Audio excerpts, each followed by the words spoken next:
Thank you, Vivek. Incidentally, Mr. Vivek Garg is the owner of the Manas publication in Delhi. A large number of books are being published. And his sentiments have been heard across the world also earlier on these issues. You may be... के साथ हमारे जो संबंध हैं, हमारे आसपास जो समस्याएं खड़ी हुई हैं, जिनके कारण से हमारे सुरक्षा में बहुत बड़ी बाधाएं हैं, के विषय में बहुत सुना। सभी ने ऐतिहासिक रूप से हम सबको अवगत कराया। प्रश्न तो हमारे सामने सबसे बड़ा ये है, क्या ये सम्मेलन इस प्रकार का रेजोल्यूशन पास कर सकेगा कि हम इन समस्याओं के समाधान के लिए ये कार्य करेंगे? मैं नहीं समझता कि हमारे इस रेजोल्यूशन से, हमारे इस सम्मेलन से, जब तक हम ऐसा रेजोल्यूशन पास नहीं करेंगे, कोई इसके उपादेयता नहीं होगी। मैं प्रैक्टिकली इस बात के लिए निवेदन यूं करना चाहता हूं कि आज जितने भी बड़े आदमी बोले हैं, सब बड़े बड़े हैं, सबों ने सारी दुनिया देखी है। क्या हमारे में से किसी वो आदमी आया जिसने गांवों में, शहरों में वहां की समस्याओं के बारे में बोला? वो भी हमारी एक बहुत बड़ी सिक्योरिटी का सवाल है। उसके लिए कोई परवाह नहीं करता। आज किसी भी सरकार के सामने हम जाकर के कहें, मैं कोई बुरा मत मानना, मैं राजनीति का आदमी नहीं हूं, मेरा निवेदन यह है कि आज रोड पर इंक्रोचमेंट होते हैं, कौन करवाता है? हमारे राजनेता उसके अंदर सहयोग देते हैं। अगर किसी के खिलाफ एक्शन होता है तो सबसे पहले उनके टेलीफोन जाते हैं।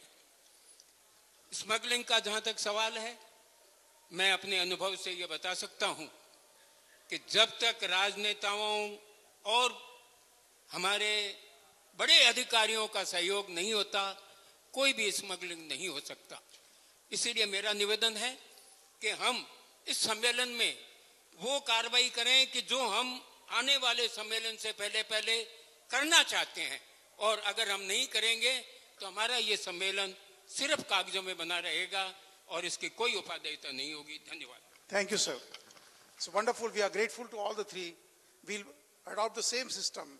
Be precise, be concise, and to the point. We are grateful to you, sir. We have taken the point. Our next gentleman who wanted to share his views, and Mishaji, the IGBSF Rajasthan. Sir, you wanted to speak? Yeah.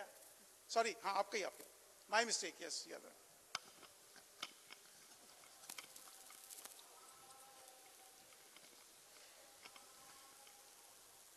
Yes.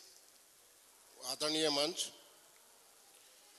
मैं तो सिर्फ छोटा सा निवेदन ये करना चाह रहा था कि काफ़ी बार हमने सेमिनार्स की हैं और ये बियॉन्ड डाउट प्रूव्ड है कि पाकिस्तान या चाइना के क्या इरादे हैं। हमें ये सोचना चाहिए कि क्या वो ये अपने इरादे बदल देंगे। मेरे ख्याल से कोई भी हिंदुस्तानी ये मानने को तैयार नहीं है कि कोई भी मौका पड़ेगा तो ये दोनों राष्ट्र हमें ज़्यादा से ज़्यादा नुकसान नहीं पहुंचाएंगे। तो ये तो हम मान के ही चलें फर्स्ट पैरामीटर कि ये दोनों कंट्रीज क्या करने वाले हैं। लेकिन कुछ चीज़ें हैं जो हम अपने आप कर सकते हैं, क्योंकि ना तो अपना बस चीन पे चलता है ना पाकिस्तान पे चलता है। मेरी तो 3 पीढ़ियाँ पाकिस्तान से लड़ाई करते हुए हमने बिता दी, आपकी भी 2-3 पीढ़ी चली होंगी, आगे भी चलता रहेगा। अब भी उन पे अपन विश्वास करते हैं तो मेरे ख्याल से हमसे ज़्यादा, मैं क्या शब्द यूज करूं, वो नहीं होगा। इसलिए ये स्थिति क्यों आई, इस पे थोड़ा सा हमें विचार करना चाहिए। और इंटरनल डिकेडेंस है, उसको अगर हम रोक सकें, हमारे चारित्रिक पतन है, देश में सामाजिक विषमताएं हैं। एक तरफ खूब पैसे वाला आदमी है, दूसरी तरफ बहुत गरीब आदमी है। उसका कारण क्या बनता है कि आज जैसा आपने ही बताया था, इसे 155 जिलों में किसी न किसी रूप में आतंकवाद या नक्सलाइज्म या कुछ न कुछ फैला हुआ है। क्योंकि आर्थिक विषमता है, आदमी के पास खाने को रोटी नहीं है तो हथियार उठाने में उसको क्या शर्म है।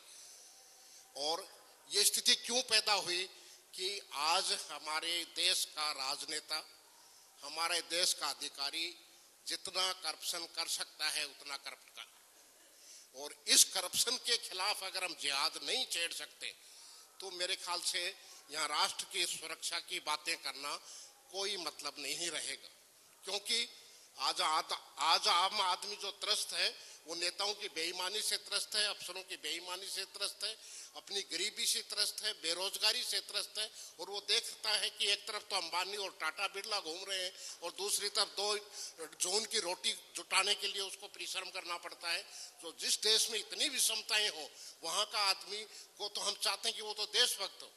बिरला तो देशभक्त नहीं हो और जेपी मिश्रा देशभक्त हो, ये कैसे हो सकता है? इसलिए मैं ये चाहूंगा कि आज ये फोरम तय करें कि हम हर जिले में एक कमेटी बनाएं और सबसे पहला काम फिंस को अपने हाथ में लेना चाहिए कि जहां भी भ्रष्टाचार हो उसके खिलाफ जिहाद छेड़े जाए। Before I invite the next commentator or the speaker, there's a question being raised. A gentleman from West Bengal. Why should we have a defense secretary as an IAS officer who does not know the difference between LMG and machine gun? I think, may I make an attempt to answer that? I'm too small a person. The job of defense secretary is not to fight LMG and machine gun. Let's have some faith in our system. Let's have some faith in our bureaucracy also. After all, nobody from outside India is running the nation of ours. We are running ourselves. So despite our inadequacies, despite our drawbacks, हमारी क्षमताएं, हमें कमियां हैं, but they are running our nation. So therefore, my request is, I will not invite the speaker to one. I thought I'll just make a mention for your consideration. These thoughts are very good. These thoughts are very good, but the implementation of that, I don't know whether it is practicable and should it be desirable. I leave it at that.